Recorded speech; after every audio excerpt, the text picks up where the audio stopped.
This is the 18 WJTS News. In tonight's news, the 231 Waterline project in Jasper is nearing completion. Make hay while the sun shines. Well, not lately. Jasper Manor Shopping Center purchased by a Texas company. In sports, Kurt Guxell brings us up to date, and on WJTS Informed tonight, Kyle Rupert, Executive Director of the Jasper Arts, discusses the upcoming Performer Series. All this and more coming up next on the 18 WJTS News.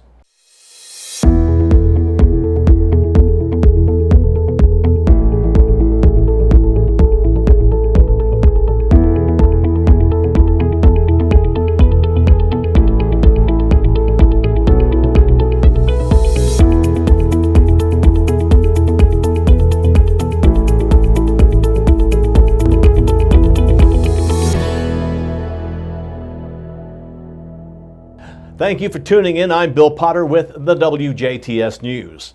The 231 Waterline project in Jasper is coming closer to completion. General Manager of Utilities, Bud Harrisberger, updated the Jasper City Council on the status of the project Wednesday evening. Provided the weather is cooperative, the construction is down to fixing the holes and cuts in the roadway the city created in order to work on the water line. However, citizens hoping to see 231 repaved will have to wait a while longer. The initial goal of the project was to have the water line replaced in time for INDOT to start the repaving process of 231. That step has since been delayed. The Indiana Department of Transportation, INDOT, is the governmental body that is in charge of fixing state highways. The city of Jasper, like many other cities, has their hands tied on the issue. Currently, the repaving process is set for next spring at the earliest by INDOT.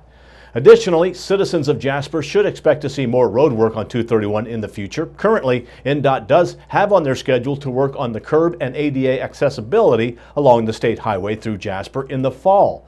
Along the state's work on 231, Jasper Stormwater Department is looking into repairing and replacing storm sewers along 231. Though the road work can be seen as a hassle, once completed, the city hopes that 231 will not have to be worked on again for a long time. Fueling Freedom is set for tomorrow, June 21st from noon to 5 p.m., where Country Mark stations will donate 50 cents for every gallon of fuel pumped at Country Mark stations to local National Guard family readiness groups. A total of 37 Country Mark fuel stations are participating in Fueling Freedom 2019. Superior Ag's participating Country Mark fuel stations include the station in Huntingburg, located at 901 North Main Street, the Country Mark fuel station in Princeton, located at 1471 East State Road 64, as well as the fuel station in Evansville, located at 5015 North St. Joe Avenue. White River Co-op east of Lagodi and Country Mark fuel station located there are also participating. In 2018, Superior Ag's 3 fuel stations combined sold 6,700 gallons during the 5-hour campaign and collected $3,800 in donations for the National Guard Family Readiness Group. Last year, all participating Country Mark stations raised more than $62,000 for local National Guard family readiness groups. Many of the National Guard family readiness groups use the funds to send packages to deployed local soldiers, host family summer picnics for soldiers and their families, and after-school programs.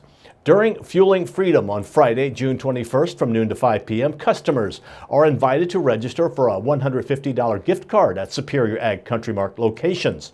Superior Ag President and CEO Barry Day says Fueling Freedom is Superior Ag's opportunity to pay tribute to the service, sacrifice, and patriotism of our local National Guard troops and their families, and says that Superior Ag is proud to partner with Country Mark to honor the sacrifice our troops make to serve and protect our country.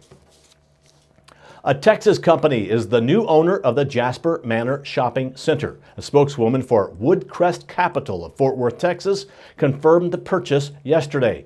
The company's goal is to fill the available spaces with national retailers. Currently, the shopping center has 7 spaces open and ready for a new company or business. Right now, Holiday Foods is the centerpiece and the control of Jasper Manor. Other companies that call the shopping center home are AT&T, Trader Baker's, Vendor Mall, LA Nails, and Spa and B&B Fitness. Woodcrest is not released the purchase price. The torrential rain is not only affecting corn and soybeans, it is also having a large effect on the county's hay. People across the viewing area are needing hay, but a large portion of it is not being harvested due to the persistent wet weather. Ken Eck, an educator at the Purdue Extension Office of DuBois County, explains. Right now there's just a lot of people needing hay in the county. Stuff hasn't been harvested. We need to have dry conditions, usually about 2 or 3 days minimum, for the hay to be cut and then lay out and dry properly so it can be stored. The rainy weather makes it quite a challenge for farmers to harvest hay. If harvested wet, it could decrease the quality of it. The hay is going to be very ripe or past its proper maturity, which means it's going to be lower quality hay, and if it's wet, it's going to have problems like mold or other things that aren't going to be as desirable for cows. It's going to have mold issues if it's too moist or too wet, and it can be a little bit too mature, which means we have a lot more fiber and not as many of the good qualities of the hay we want to have, and that can affect some of the livestock production later on. And if hay is put in a barn before it is dried properly, it could even set the barn on fire. Right now there's just a lot of people needing hay in the county. Stuff hasn't been harvested. We need to have dry conditions, usually about 2 or 3 days minimum, for the hay to be cut and then lay out and dry properly so it can be stored. X says it is better to get your hay sooner rather than later. We're already telling folks if you have a chance to purchase hay or find somebody you can get hay from, it's time to do it now rather than waiting till the middle of December when there's just not a lot of hay on the market. As the saying goes, make hay while the sun shines. For more information, go to Farm Service Agency Indiana on the United States Department of Agriculture website.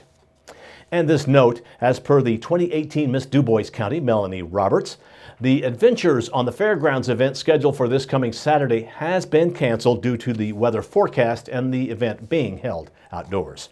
Well, now stay tuned. Weather and sports are still to come on 18 WJTS News.